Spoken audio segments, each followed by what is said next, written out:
Schönen guten Tag, liebe Freunde. Danke für das Einschalten. Es freut mich sehr, euch wiederzusehen. Danke, dass ihr wieder dabei seid. In diesem Video möchte ich euch wieder einladen, mit mir einen Spaziergang in der Stadt Irkutsk zu machen. In diesem Video beginnt unser Spaziergang auf der Uferpromenade, wo der Fluss Angara fließt. Das ist der einzige Fluss, der aus dem Baikalsee ausfließt. In diesem Video möchte ich euch gerne 5 Hotels zeigen, die ich euch für die Übernachtung in der Stadt gerne empfehlen. Hier auf der Uferpromenade kann man das Denkmal für den Zaren Alexander III. Sehen. Dieser Zar hat das Erlass unterschrieben zum Bau der Transsibirischen Eisenbahn. Dank seiner Entscheidung können wir jetzt mit dem Zug auf der Transsibirischen Eisenbahn in ganz Russland reisen. Heute ist der 3. November 2025. In Russland hat man 4 Ruhetage zusammen mit dem Wochenende. Am 4. November feiert man in Russland den Tag der Volkseinheit. Was das genau bedeutet, kann ich nicht sagen. Das ist für mich ein Rätsel. Auf den Straßen sehe ich viele Menschen, die bei so schönem Wetter gerne spazieren gehen. Draußen ist +5. Wir dürfen noch sonniges Wetter genießen. Ich rechne mit dem großen Schneefall erst Mitte November. Aber ich bin schon auf den kommenden Winter gut vorbereitet und habe genug warme Kleidung. Das erste Hotel, das ich euch gerne vorstellen möchte, heißt Irkutsk. Dieses Hotel befindet sich auf der Uferpromenade. Der Vorteil dieses Hotels besteht darin, dass es am Ufer steht und vom Fenster aus kann man den Fluss Angara beobachten. Aber in der Nacht, wenn das Fenster zum Beispiel aufgemacht ist, dann kann man die Eisenbahn hören, die Güterzüge auf der anderen Seite des Flusses. Und dieser Lärm kann beim Schlafen stören. Auf jeden Fall muss man dann das Fenster zumachen. Ansonsten ist das Hotel nicht schlecht. Das ist so ein altes Hotel, besteht seit der Sowjetzeit. Die Zimmer sind natürlich neu eingerichtet und sind sehr modern. Die Preise und die Bilder der Zimmer von den Hotels, die ich in diesem Video zeige, kann man auf ihren offiziellen Seiten finden. Das ist gar kein Problem.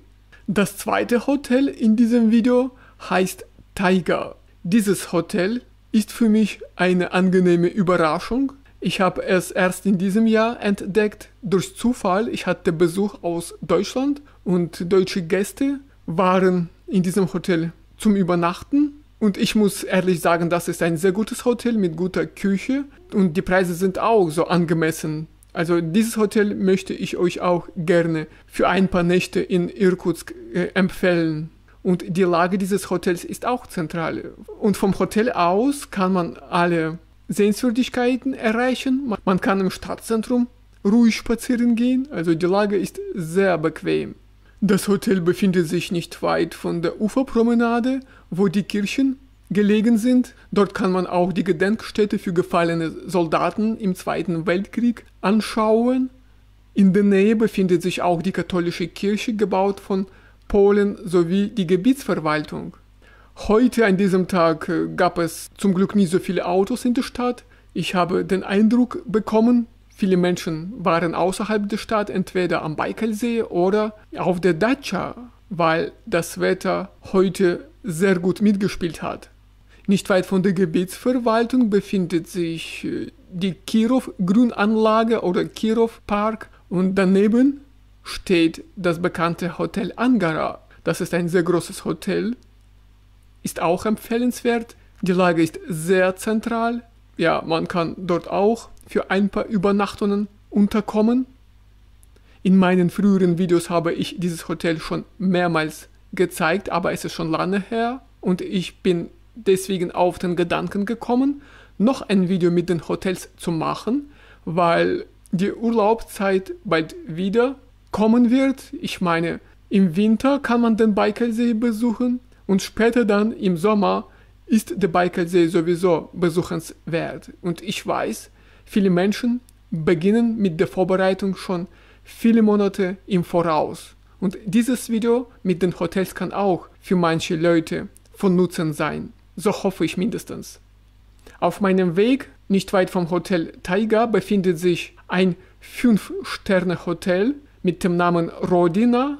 Das bedeutet auf Russisch Heimat. Das ist ein sehr neues Hotel, aber ist echt teuer. Empfehlen will ich es nicht so sehr, weil es teuer ist, aber so zur Kenntnis, ja, möchte euch dieses Hotel trotzdem zeigen. Es liegt auch am Ufer, nicht weit vom Hotel Taiga. Und diese Hotels, die ihr in diesem Video sehen könnt, befinden sich eigentlich alle im Stadtzentrum. Sie sind voneinander nicht weit entfernt und man kann alle 5 Hotels zu Fuß ganz locker erreichen. Schreibt bitte mal in die Kommentare, ob ihr schon in Irkutsk wart. Mich würde gerne interessieren, ob jemand von euch schon in Irkutsk war, und dann hätte ich eine Frage: In welchem Hotel seid ihr in Irkutsk untergekommen? Das würde mich gerne interessieren. Natürlich gibt es in Irkutsk andere Hotels und Hostels, also die Auswahl an Unterkünften ist riesengroß, aber diese Hotels sind bekannt, die liegen zentral, und das ist meine Empfehlung für euch, für den Fall, wenn ihr ein paar Nächte in der Stadt verbringen wollt, bevor ihr weiter zum Baikalsee fahrt. Und noch ein Hotel heißt Ruсь, das ich euch auch empfehlen möchte. Es ist klein, das Hotel besteht auch seit der Sowjetzeit, aber die Zimmer sind auch neu eingerichtet und sind sehr modern.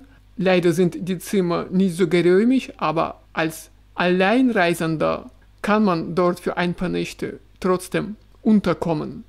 Dieses Hotel befindet sich auch zentral, nicht weit vom Kirov-Park, nicht weit vom Hotel Angara, und hinter dem Hotel Ruсь befindet sich eine interessante Gaststätte mit dem Namen Café bei Babuschka.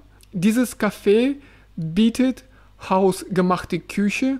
Das Essen schmeckt sehr gut. Von außen sieht das Café nicht so schön aus, ja, nicht so modern, aber die Küche ist sehr lecker. Und viele Büromitarbeiter, die in der Nähe arbeiten, besuchen dieses Café sehr gerne. Bei der Mittagspause ist das Haus voll. Also, liebe Freunde, das war's von mir für heute. Habt ihr weitere Fragen zum Thema Leben und Reisen in Sibirien, dann stehe ich euch gerne zur Verfügung. Eure Fragen könnt ihr gerne in die Kommentare schreiben. Bei Gelegenheit beantworte ich sie ganz gerne. Ich hoffe, euch geht's gut. Auf jeden Fall wünsche ich euch alles Gute im Alltag, und wir sehen dann in meinen neuen Videos wieder. Bis die Tage. Tschüss.